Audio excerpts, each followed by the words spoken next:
Hello everyone, I hope you all are fine, energetic and enthusiastic. आज की class में हम लोग पढ़ेंगे दशहरा के बारे में, क्योंकि आप सब लोगों को पता है आज दशहरा है।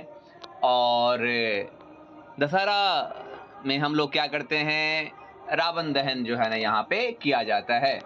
भारत में जो प्रक्रिया है ये चली आ रही है। मान्यता है कि त्रेता युग में जब भगवान राम लंका गए थे और लंका जाकर के जब उन्होंने रावण का वध किया था, पूरी कहानी है विस्तार रूप से कैसे कैसे किया। सेतु बनाया और सेतु बना के लंका गए, रावण का युद्ध किया। रावण का युद्ध करने के बाद भगवान फिर वापस लौटे अयोध्या। तो रावण का जब वध किया गया था उस तिथि को दशमी तिथि कहा जाता है। दशमी तिथि को किया गया था। यह अश्विन शुक्ल दशमी को रावण का वध किया गया था और उसी विजय के उपलक्ष्य में यह पर्व विजयादशमी के रूप में मनाया जाता है। विजयादशमी कहलाया, जिसको हम लोग दशहरा कहते हैं।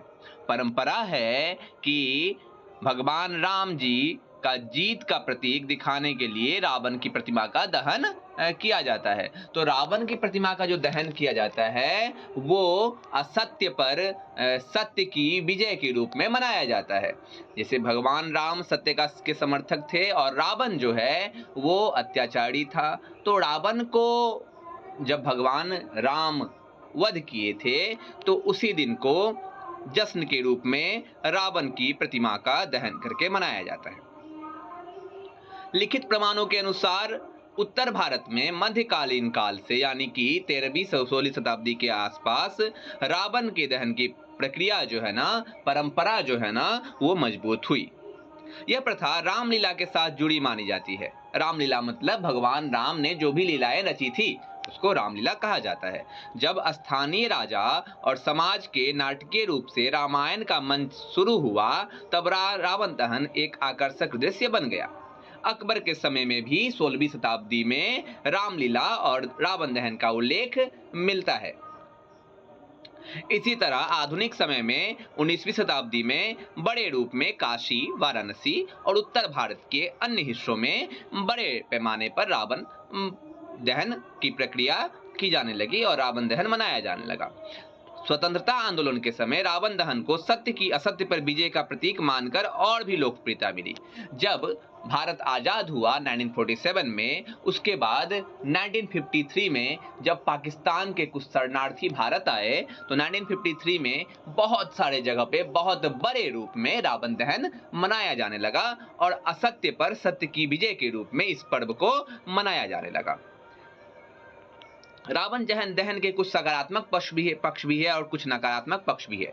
दोनों को हम लोग समझने का प्रयास करते हैं। रावण दहन अच्छाई की बुराई पर जीत है। यह संदेश देता है कि अहंकार, अन्याय और अधर्म का अंत होगा। सांस्कृतिक एकता का पर्व है जो सभी लोग मिल करके जो है ना बड़े जोर शोर से मनाते हैं। धार्मिक श्रद्धा का भी प्रतीक है। राम भक्तों के लिए भगवान राम की विजय और धर्म की स्थापना का प्रतीक है। उसके बाद इतिहास और परंपरा का मिश्रण हो गया। कहा जाता है कि लंका में जो है रावण दहन जो है वो नहीं मनाया जाता। वास्तविक रूप से यह कहना कठिन है कि रावण दहन की प्रथा राम के समय से चली आ रही है। अब कोई प्रमाण हमारे पास ऐसा है नहीं कि राम जी ने जब रावण का वध किया और तभी से रावण दहन की प्रक्रिया शुरू हो गई, मूर्ति बना करके रावण दहन स्टार्ट हो गया, शुरू हो गई। ये तो कहना मुश्किल है। इसीलिए कोई हमको ऐसा प्रमाण नहीं मिलता कि उसी समय से रावण दहन मनाया जा रहा है। इसलिए कहा जाता है कि दक्षिण भारत यानी कि भारत का जो दक्षिण हिस्सा है, तमिलनाडु, केरला, कर्नाटका, ऐसे जो हिस्से हैं वहां पे रावण दहन की प्रक्रिया नहीं मनाई जाती, रावण दहन की परंपरा नहीं मनाई जाती। तो दक्षिण भारत और श्रीलंका के कुछ हिस्सों में रावण को विद्वान माना जाता है और माना क्या जाता है, रावण विद्वान थे। रावण इतने बड़े विद्वान थे कि रावण जब भगवान शिव के कैलाश पर्वत जाते थे तो उनका जो मंत्र होता था, जब मंत्र उच्चारण करते थे कैलाश पर्वत डोलने लगता था, हिलने लगता था। ऐसे विद्वान थे रावण। भगवान शिव तो खुद कहते थे कि रावण रहने दो, हम खुद आ जाते हैं, तुम्हारे घर आ जाते हैं, तुम कैलाश मत आओ। कैलाश तुम आते हो तो कैलाश डोलने लगता है तुम्हारे मंत्र उच्चारण से। जब रावण का वध किया गया था तो भगवान राम ने कहा था किसको? लक्ष्मण को, कि लक्ष्मण जाओ और रावण के चरणों में बैठ करके कुछ ज्ञान की बातें सीख लो, कुछ शिक्षा ग्रहण कर लो। लक्ष्मण भी चकित हो गए रावण से। भगवान राम ने कहा इस पृथ्वी लोक पे रावण से बड़ा ज्ञानी कोई नहीं है। वो रावण जिसने काल को भी बंदी बना के रखा था, वो रावण जिसने शनि को भी बंदी बना के रखा था। ऐसे थे रावण, वो थे रावण।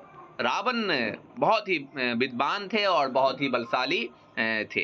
तो कहा जाता है कि रावण बहुत विद्वान और बलशाली थे, इसीलिए लंका में और दक्षिण भारत के कुछ प्रदेशों में रावण को विद्वान के रूप में, शिव भक्त के रूप में, महान राजा के रूप में माना जाता है। और वहां रावण दहन नहीं होता, बल्कि रावण पूजा का शौर्य और स्मरण होता है।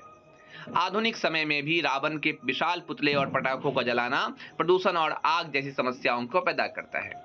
तो इसीलिए हम कह सकते हैं कि कुछ हिस्सों में जो है ना रावण दहन की प्रक्रिया नहीं मनाई जाती। तो यही आपकी हम कह सकते हैं कि रावण दहन इस तरह से जो है ना स्टार्ट हुई, इस तरह से चली आ रही है। आपको जानकारी कैसे लगी? अगर अच्छी लगी तो वीडियो को लाइक कर दीजिएगा और चैनल को सब्सक्राइब कर दीजिएगा। अगले वीडियो में मिलते हैं कुछ नई जानकारी के साथ। धन्यवाद।